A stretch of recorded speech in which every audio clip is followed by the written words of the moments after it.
Okay, this is going to be a video on how your electrical system works. The generator, the charging system, the inverter, the converter, the battery switch, and how does everything operate? And how do you operate it? So we're going to start with plugging the camper in, and we're going to go ahead and go to all the other systems. We're going to make it simple. Okay, this is a video to explain the electrical system on your motorhome. Okay, we're not going to get into a lot of detail. I'm just going to tell you what you need to know about the inverter, the converter, your battery switch, the charging system, how everything works. Okay, most people are confused with the system. They're not sure what is what. So this more or less, this will tell you how everything works. Let's keep it simple. Power comes in. This is show power coming in to the T30 power center. Or if the generator is running, it's coming in to the T30 power center. When the generator is running, okay, you'll notice a delay. There's a time delay in here. It's 20 to 30 seconds before you have power. And that allows the generator to come up to speed. Once the generator is up to speed, the T30 will allow power to go to the distribution panel. That's 120 volts coming in either one of these lines. Okay. Now when you're plugging in the show power, it's instant. There's no time delay. Alright. Power goes to the distribution center, 120 volts. Alright. The 120 side has breakers. And the breakers go to your microwave, your air conditioner, anything that takes, your furnace, anything that takes 120 volts. Okay. It also sends power to the converter, which converts the 120 volts to 12 volts. And it goes back to the distribution panel and to the 12 volt side, which has fuses. Okay, which go out to the camper. Alright, now the converter, this converter has 3 modes to it. And it's good for, it'll charge lead acid batteries, AGM batteries, lithium batteries. It'll charge any batteries. Well, the first mode is 13.6 volts. Okay. The second mode is when your batteries start getting low, it kicks in 14.4 volts, and it'll hold that charge for 4 hours. And then it goes to mode 3, which is trickle charge. Okay. It'll get into the trickle charge mode. Now this switch has to be on. The battery switch has to be on for the converter to charge your coach batteries. The inverter will not, a converter, I'm saying inverter, but it's converter will not charge your chassis batteries. Won't do it. Alright, the only way you can charge your chassis battery is have the engine running. This is the battery under your hood. Okay? Now, it's very important that you don't have you don't operate your slides, your awning, or your leveling jacks without being plugged into power or have the generator running. Now you've probably done it and got away with it, but it puts a tax on the converter. So it's very important to have this, have it plugged in before putting the slides on.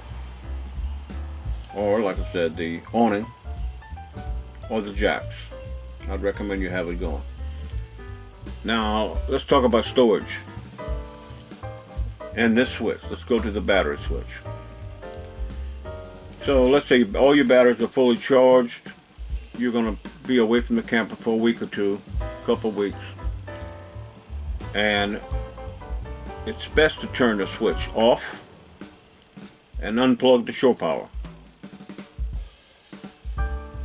Okay. A lot of people like to leave it plugged in all the time. And what that does, okay, you're plugged in. Now, you have power going to your smoke detector, your gas detector, your radios. That's if you have a radio system other than the deck engine. The converter, the microwave, the inverter.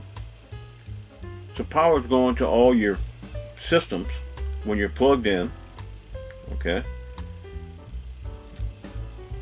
And you don't need to. You don't need to do that. You need to have that unplugged. And once your batteries are all charged, unplug, turn the switch off. Now the AGM batteries will hold up charge longer than the lead acid. So you can go longer before the batteries start dropping. Don't let your batteries go below 50%. It'll hurt the battery. You need to keep it charged.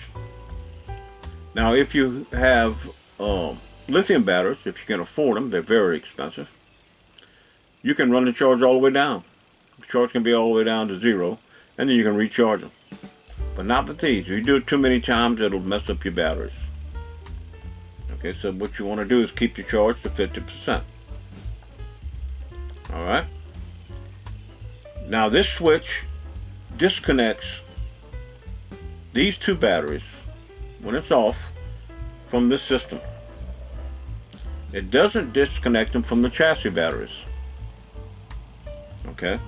When the switch is in the off position. Alright? With this plugged in or not. Now if this is plugged in and your switch is off, you are not charging these two batteries. So the switch has to be on to charge these batteries when you're plugged in. Now when you're going down the highway, the chassis battery, the alternator on your engine will charge all three batteries. Whether this switch is on or off makes no difference. So you're going down the highway, all three batteries are being charged. Fine and dandy. Now, like I said, the converter will not charge the chassis battery. No matter what position this switch is in or anything, it will not charge this battery. It will charge these batteries with this switch on. That's plugged in or generator running. Okay.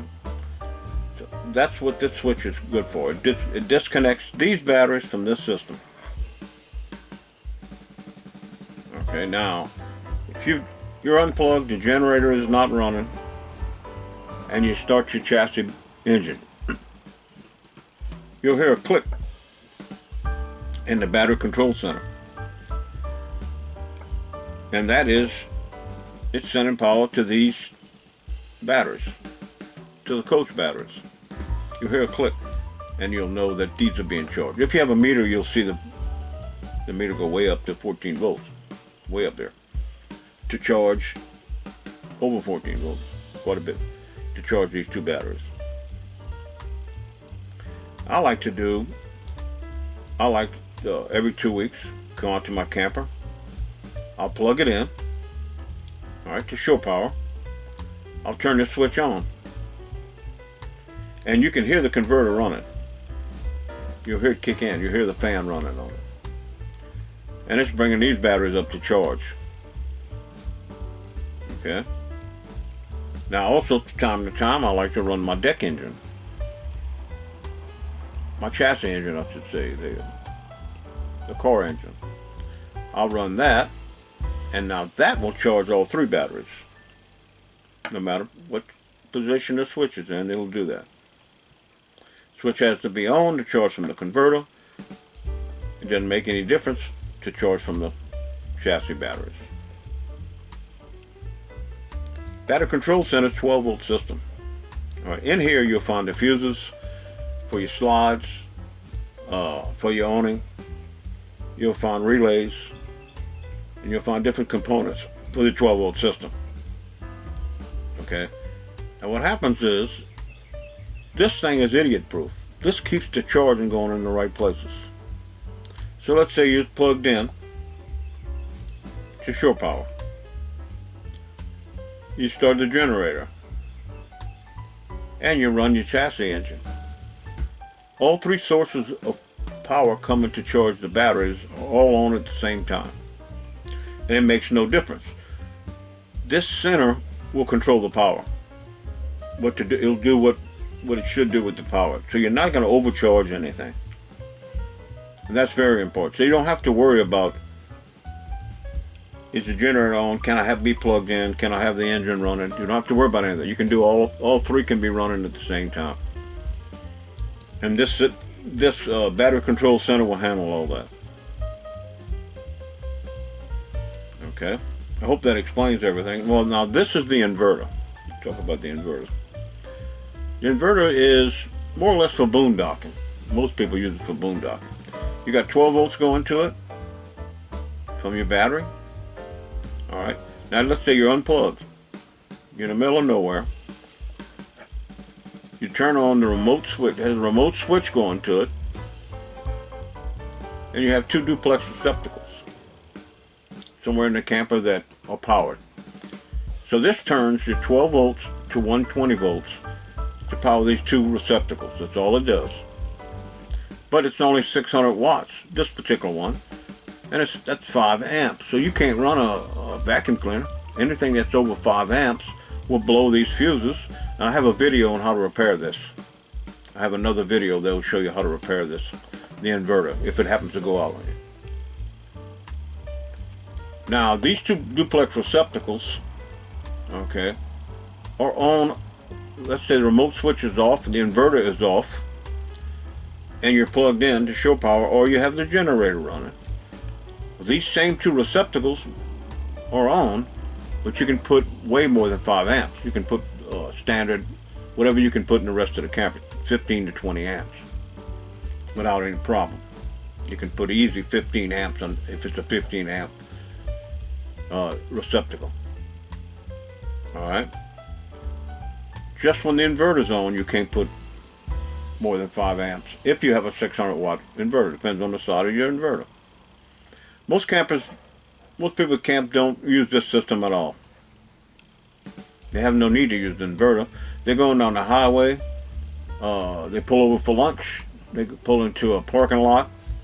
They start the generator to run the microwave to heat up whatever they want to eat. The generator's running. They don't need this. All the plugs are working. The regular duplex receptacles, I should say. Everything in the camper's on. They have the generator running. So not using this. Okay. Mostly used for boondocking. So that's pretty much how the whole system works. So remember, the important part is this switch right here, the battery switch.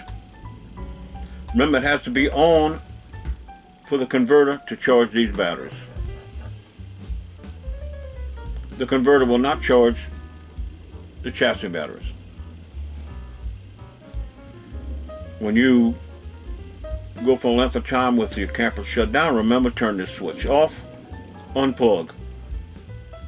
Unplug your camper or shut the breaker off. And then come back every 2 weeks and turn it back on and recharge. This inverter is $180. I got a video on how I changed mine. Okay, I abused my converter, or the people before me abuse the converter, let's say. Alright, they do go out from time to time. But this will save your converter by not being plugged in. You're not using it. Why have it running 24/7? And all your other systems when you're going 2 weeks away from the camper. So I hope this explains everything. I would suggest that you read your manuals. Read all your manuals, read all the paperwork that came with it about your electrical system. Okay.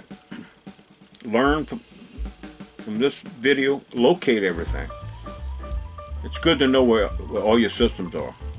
Where's your water pump? Which is, I'm not talking about that here, but where's your water pump? Do you know? Find everything. Find each system, and you get a chance, you go by the dealer. If you have a fairly new camper or whatever, you go by the dealer and you can talk to them about how your system works. Okay? and you'll have a knowledge how it works. The chances are it works just like this. Okay? But I would recommend not leaving your camper plugged in for any length of time when you're not using it. And have this battery switch off. Those are very important. Okay, hopefully that's helpful. This is how we do it here, the electrical system on a motorhome.